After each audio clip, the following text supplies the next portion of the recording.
Hi friends అందరికీ welcome back to my channel.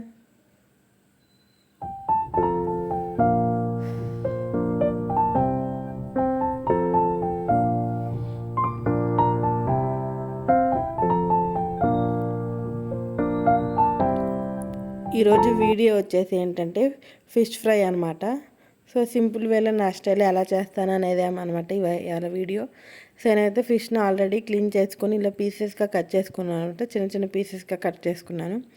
So మేమైతే ఫిష్ని clean చేయడానికి పసుపు, ఉప్పు అండ్ బటర్ మిల్క్తో క్లీన్ చేస్తామన్నమాట. బటర్ మిల్క్తో క్లీన్ చేయడం వల్ల ఏంటంటే స్మెల్ రాదనమాట. సో నేనైతే ఇలా మీడియం పీసెస్ కట్ చేసుకున్నాను. సో ఇప్పుడైతే మనం మసాలా రెడీ చేసేసుకుందాము. సో మసాలా రెడీ చేసుకొని నేనైతే ఒక ప్లేట్ తీసుకున్నాను. దాంట్లో 2 స్పూన్స్ ఆఫ్ కారం యూస్ చేశాను.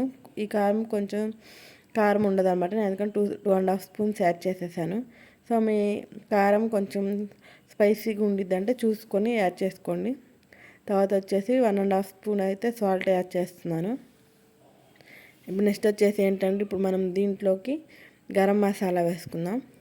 సో నా దగ్గర హోమ్ మేడ్ చేసినవి అయితే లేవు, నేనైతే బయట కొనుక్కొచ్చినవి యూజ్ చేస్తున్నాను. మీ దగ్గర home made garam masala and ధనియాల పొడి, జీలకర్ర పొడి ఉంటే అవి యూజ్ చేయండి. సో నెక్స్ట్ వచ్చేసి జీలకర్ర పొడి. సో నేను ప్రిపేర్ చేసుకునే అయితే అయిపోయినాయి అనమాట, మళ్ళీ ప్రిపేర్ చేసుకోవాలి. సో నెక్స్ట్ వచ్చేసి ఏంటంటే ధనియాల పొడి.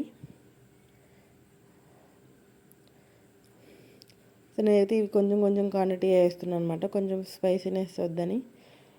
సో తర్వాత వచ్చేసి పసుపు. ఏంటంటే మా బావగారు కొంచెం స్పైసీ తినరు, సో వాళ్ళ కోసం ఇప్పుడు నేనైతే ఈ ఫిష్ ఫ్రై రెడీ చేస్తున్నాను. సో నెక్స్ట్ వచ్చేసి ఒక నిమ్మ చెక్క పిండి వేద్దాము. నేనైతే